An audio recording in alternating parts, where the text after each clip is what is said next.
Friends, आज के video lecture के अंदर हम लोग डिस्कस करने वाले हैं मैकमेरी रिएक्शन। मैकमेरी रिएक्शन जो है is the very important reaction for the CSIR NET GATE exam के लिए। Is a very important reaction है। इसमें से मतलब क्वेश्चन पूछा ही जाता है जनरली। अब हम इसे शुरू करते हैं। मैकमेरी रिएक्शन जो होती है ये एक टाइप की एल्कीन सिंथेसिस रिएक्शन होती है। कैसी रिएक्शन होती है? ये एक टाइप की एल्कीन सिंथेसिस रिएक्शन होती है जिसके अंदर एल्कीन का क्या होता है, फॉर्मेशन होता है। और एल्कीन हमारे पास क्या होती है, कार्बन डबल बॉन्ड कार्बन, ये हमारे पास क्या होती है, एल्कीन होती है। ठीक है।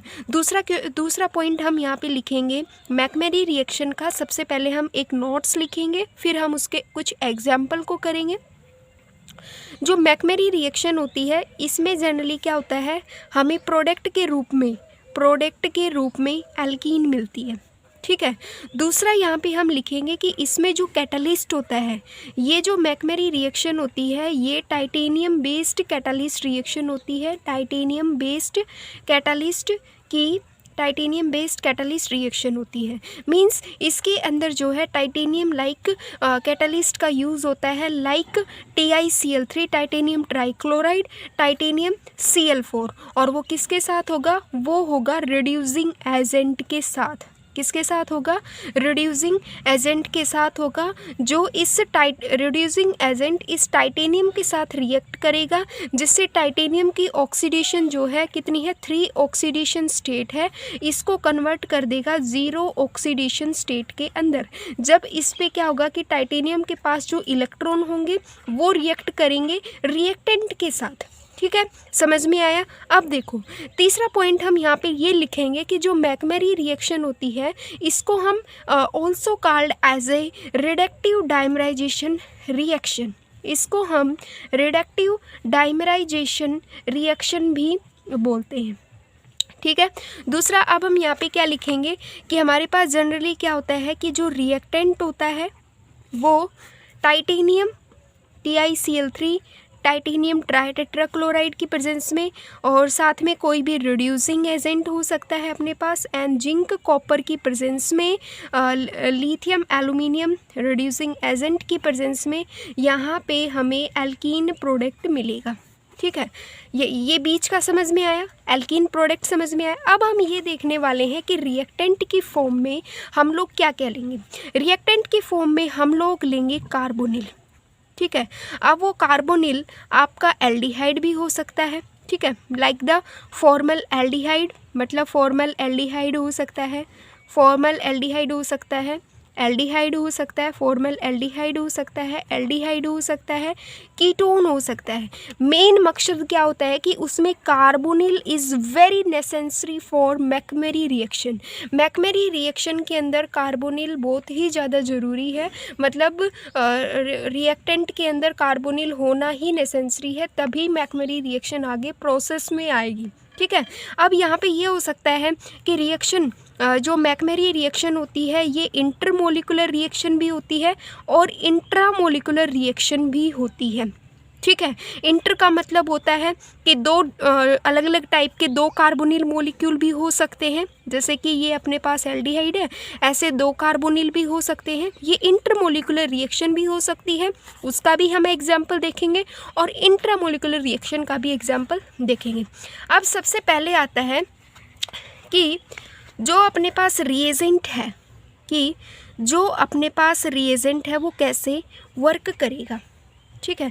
रिएजेंट अपने पास क्या है, टाइटेनियम Cl3 है। जब इसके साथ कोई भी रिड्यूसिंग एजेंट वर्क करेगा तो इसकी 3 ऑक्सीडेशन स्टेट को कन्वर्ट कर देगा 0।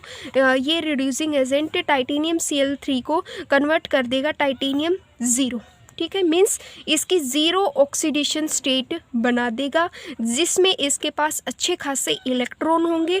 अब आगे का स्टेप होता है कि जो ये टाइटेनियम है जिसके पास इलेक्ट्रॉन्स प्रेजेंट है, ये क्या करेगा, ये रिएक्ट करेगा। ऐसा कोई कीटोन भी हो सकता है, एल्डिहाइड भी हो सकता है, both are aldehyde, both are ketone, both are aldehyde ketone, ketone amide, ketone ester, ऐसे रिएक्टेंट की फॉर्म में होगा। इंटर कंडीशन, जब इंटरमोलिकुलर कंडीशन होगी ना रिएक्टेंट की, तो उस कंडीशन में दोनों सेम भी हो सकते हैं, दोनों डिफरेंट भी हो सकते हैं, एल्डिहाइड भी हो सकते हैं, कीटोन भी हो सकता है, कीटोन प्लस एल्डिहाइड भी हो सकता है, एस्टर भी हो सकता है। अब यहाँ पे अगली कंडीशंस क्या कहता है, देखो ये जो टाइटेनियम है जिसके पास अच्छा खासा एक इलेक्ट्रॉन है, ये टाइटेनियम अपने इलेक्ट्रॉन को किसे डोनेट करेगा, ये जो टाइटेनियम है अपने इस इलेक्ट्रॉन को डोनेट करेगा इस कार्बोनिल के कार्बन को, जिसमें कार्बन का जो कार्बन ऑक्सीजन के बीच में डबल बॉन्ड है, तो ये बॉन्ड इस ऑक्सीजन के पास शिफ्ट होगा, जिससे ऑक्सीजन के ऊपर कैसा चार्ज आ जाएगा, नेगेटिव चार्ज आ जाएगा। सेम ऐसे ही टाइटेनियम किसी दूसरे कार्बोनिल मॉलिक्यूल के साथ रिएक्ट करेगा ना, यहाँ पे अपने पास एक रेडिकल जनरेट हो गया। क्या जनरेट हो गया, यहाँ पे इसने इलेक्ट्रॉन, मतलब इलेक्ट्रॉन भी बोल सकते हैं, रेडिकल की यहाँ पे क्या होगी, फॉर्मेशन होगी। सेम ऐसे ही ये टाइटेनियम ऐसे किसी और कार्बोनिल मॉलिक्यूल के साथ रिएक्ट करेगा, जिससे हमें ऐसी सेम फॉर्म जनरेट होके मिलेगी। ठीक है, अब यहाँ पे क्या होंगे कि ये जो दोनों रेडिकल की मॉलिक्यूल हैं ये कंबाइन हो जाएंगे। दोनों रेडिकल की मॉलिक्यूल का क्या होगा, रेडिकल कंबाइनेशन होगा। रेडिकल का कंबाइनेशन होगा। कैसे, इसका रेडिकल प्लस में इस वाले कार्बोनिल का रेडिकल। ठीक है, अब दोबारा से ये दोनों फिर से टाइटेनियम के साथ रिएक्ट करेंगे।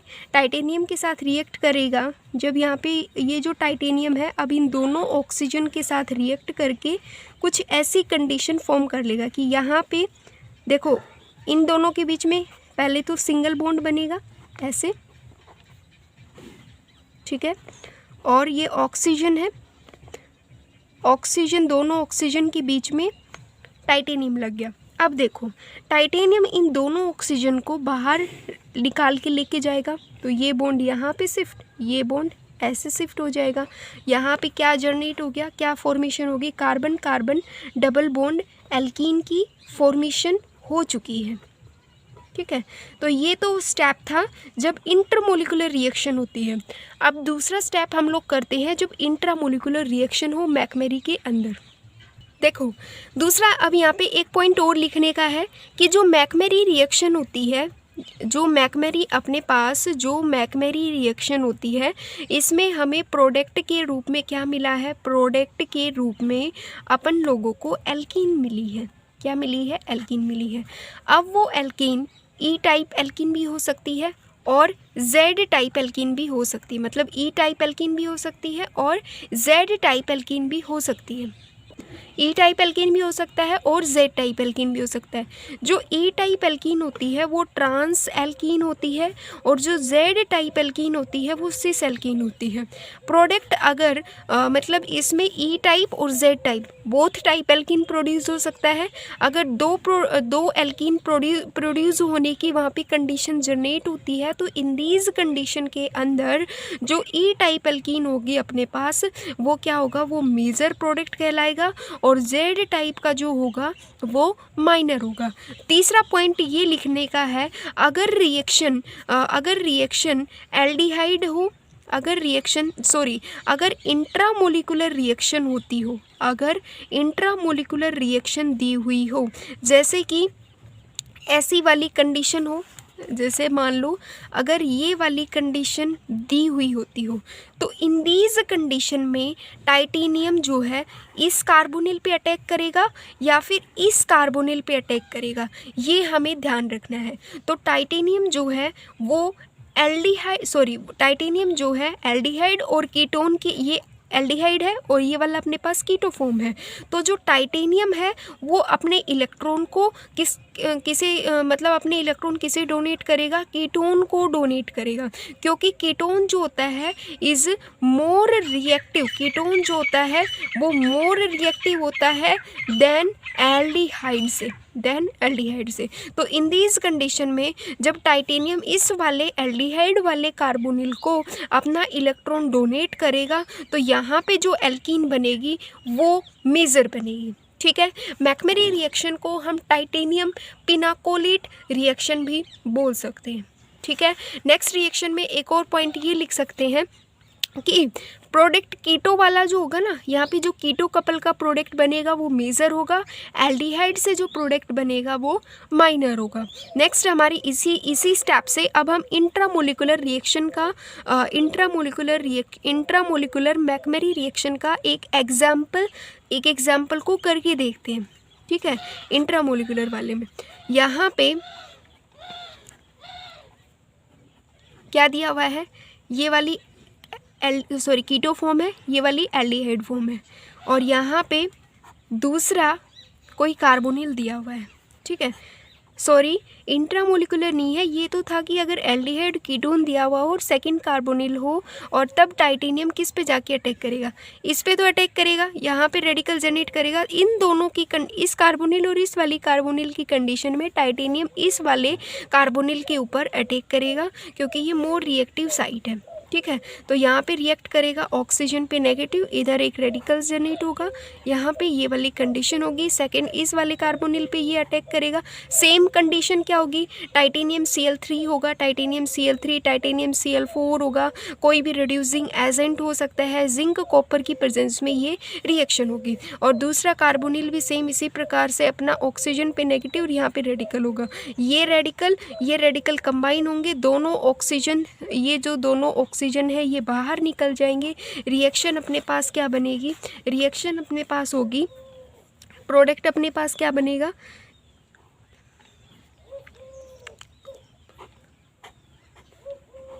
प्रोडक्ट अपने पास ये बनेगा। ठीक है, प्रोडक्ट अपने पास ये बनेगा, और यही प्रोडक्ट अपना मेजर प्रोडक्ट कहलाएगा। मैकमरी रिएक्शन में E और Z दो टाइप के एल्कीन प्रोड्यूस होते हैं, जो कि हमने पहले ही डिस्कस कर चुके हैं। मतलब ये कुछ कंडीशन है कि ड्यूरिंग मैकमरी रिएक्शन में हम लोगों को इन चीज़ों को ध्यान देना होता है। मैकमरी रिएक्शन को आइडेंटिफाई करने का तरीका यही होता है, ये जो रिएजेंट होता है TiCl3, टाइटेनियम टेट्राक्लोराइड दिया हुआ हो, DMF दिया हुआ हो, और आपको रिफ्लेक्स वाली कंडीशन दी हुई हो, और साथ ही कोई रिड्यूसिंग एजेंट दिया हुआ हो, तो और साथ में अगर आपका रिएक्टेंट कोई कार्बोनिल हो, तो समझ लेना is the example of McMurry reaction का ही वो एग्जाम्पल है। मैकमरी रिएक्शन में सेल्फ रिएक्शन और क्रॉस रिएक्शन दोनों टाइप की रिएक्शन पॉसिबल हो सकती है। वो आपको सिंगल कार्बोनिल के अंदर ही मतलब दे सकता है, सिंगल कार्बोनिल में ही दो, मतलब सिंगल आपको एक मॉलिक्यूल दे देगा रिएक्टेंट, उससे भी आप एल्कीन की सिंथेसिस कर सकते हो। बट वो कंडीशन, उस वाली कंडीशन में इंट्रामोलिकुलर जब रिएक्शन अगर आपकी दी हुई होगी मैकमरी में, तो वहाँ पे साइक्लिक फॉर्मेशन होगी, मतलब साइक्लिक एल्कीन प्रोड्यूस होगी। इस बात का भी आप लोग ध्यान रखना कि जब इंट्रामोलिकुलर टाइप की कोई रिएक्शन होगी तो वहाँ पे साइक्लिक टाइप की एल्कीन ही प्रोड्यूस होगा। ठीक है, अब नेक्स्ट पॉइंट देखो, अगर यहाँ पे रिफ्लेक्स दिया हुआ हो या फिर वर्कअप दिया हुआ हो, अगर रिफ्लेक्स दिया हुआ होगा तो कंप्लीट कन्वर्टिंग इनटू एल्कीन। अगर किसी रिएक्शन में आपको रिएजेंट सेम दिया हुआ हो बट वर्कअप दिया हुआ हो, तो आपको वहाँ पे क्या करना होता है कि सिर्फ और सिर्फ यहाँ पे OH प्रोड्यूस करके उसको छोड़ देना है। एक और कंडीशन आती है, एक केस और भी आता है, अगर जैसे कि मान लो ये वाली कंडीशन हो, ठीक है, एक OH अबाउ द प्लेन हो, एक जो है बिलो द प्लेन हो। इस कंडीशन में आपको TiCl3 दिया हुआ हो और कोई रिड्यूसिंग एजेंट दिया हुआ हो, तो क्या रिएक्शन पॉसिबल है? नहीं। जब दो डायोल आर अपोजिट रोटेशन में हो, मतलब एक अबाउ द प्लेन हो, एक बिलो द प्लेन हो, उस कंडीशन में क्या होगा कि इनके अंदर रिएक्शन होना पॉसिबल नहीं हो पाता है। मतलब रिएजेंट ये दिया हुआ हो, यहाँ पे रिएक्शन नहीं होगी क्योंकि रोटेशन पॉसिबल नहीं है, जिससे एल्कीन की सिंथेसिस नहीं होगी। ठीक है, नेक्स्ट एक और कंडीशन ये होती है कि मान लो अगर आपको PHC डबल बॉन्ड ऑक्सीजन, यहाँ पे CH3 दिया हुआ हो, साथ ही साथ एक और सेम ऐसा ही मॉलिक्यूल हो और CH3 हो, रिएजेंट आपका सेम हो, TiCl3 हो और LiAlH4 हो, और आपको DMF हो और साथ ही रिफ्लेक्स वाली कंडीशन हो, तो उस कंडीशन में यहाँ पे दोनों टाइप की एल्कीन प्रोड्यूस हो सकती है, ई टाइप भी और जेड टाइप एल्कीन, दोनों टाइप की एल्कीन प्रोड्यूस हो सकती है। बट अगर आपको 4 ऑप्शन दिया हुआ हो सिस ट्रांस का, तो आप जो ट्रांस वाली एल्कीन होती है इज़ द गुड ऑप्शन, मतलब गुड ऑप्शन है, trans alkene is the good option, और यही आपका क्या बनेगा, मेजर प्रोडक्ट बनेगा। और अगर आपको कोई रिएक्शन में या फिर किसी मतलब किसी एमएससी के एग्ज़ाम में अगर ऐसा क्वेश्चन आए, तो उसमें आपको रिएक्शन में मेजर प्रोडक्ट मतलब मेजर प्रोडक्ट अगर ऐसे 2 दिए हों, तो आप उसको मतलब कोशिश करो कि ट्रांस एल्कीन की सिंथेसिस करने की ही कोशिश करो, क्योंकि वो आपका मेजर प्रोडक्ट है। माइनर भी दिखा सकते हो, वो गलत नहीं होगा, बट मेजर प्रोडक्ट दिखाओगे तो उससे और अच्छा इफेक्ट जो है वो जनरेट होता है। ठीक है, अब हम एक लास्ट क्वेश्चन करते हैं इंट्रामोलिकुलर रिएक्शन का, जिसमें साइक्लिक की फॉर्मेशन होती है। इंट्रामोलिकुलर के अंदर एक अच्छा एग्जाम्पल है,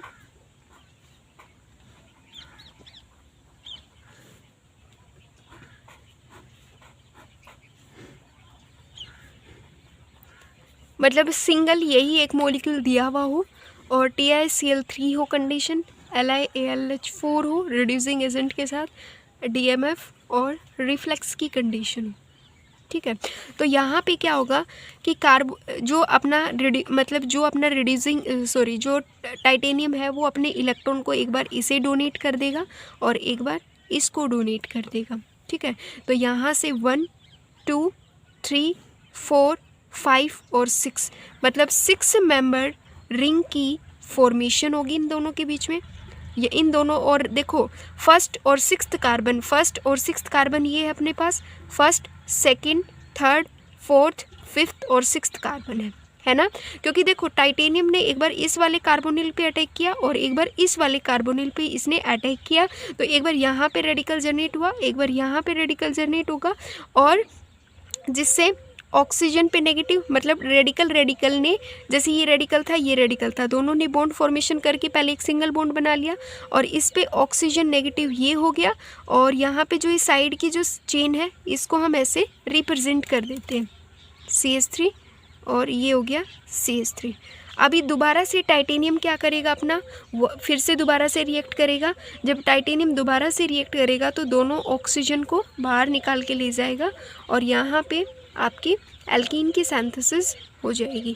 तो देखो मैकमरी रिएक्शन में हम लोगों ने ये भी देखा कि अगर इंट्रामोलिकुलर रिएक्शन दी हुई होगी तो वहाँ पे साइक्लिक प्रोडक्ट बनेगा, अगर इंटरमोलिकुलर रिएक्शन होगी तो वहाँ पे आपके साइक्लिक प्रोडक्ट नहीं बनेंगे, 2 कार्बोनिल होंगे, 2 कार्बोनिल सेम भी हो सकते हैं, both are aldehyde and both are keto भी हो सकते हैं, बोथ डिफरेंट भी हो सकते हैं, एक एल्डिहाइड हो या फिर एक कीटोन हो। अगर 2 कार्बोनिल, अगर जैसे कि आपके पास रिएक्टेंट दिया हुआ हो, अगर आपके पास रिएक्टेंट किसका एग्जाम्पल हो, मैकमरी रिएक्शन में अगर आपका एग्जाम्पल हो इंटरमोलिकुलर का एग्जाम्पल हो, जिसमें एक कार्बोनिल आपका मतलब एक कार्बोनिल तो ऐसी फॉर्म का हो, ठीक है, और साथ में एक ओनली मतलब एक आपका कीटो एल्डिहाइड, एक आपका कीटोन कार्बोनिल हो, एक आपका कीटोन भी हो, साथ में उसमें एल्डिहाइड फॉर्म भी हो, तो उस कंडीशन में आपका जो टाइटेनियम होगा वो एल्डिहाइड वो कीटोन वाले पे ज़्यादा रिएक्ट करेगा, क्योंकि कीटो फॉर्म जो होती है वो ज़्यादा स्टेबल होता है, वो मोर रिएक्टिव होता है एज़ कम्पेयर टू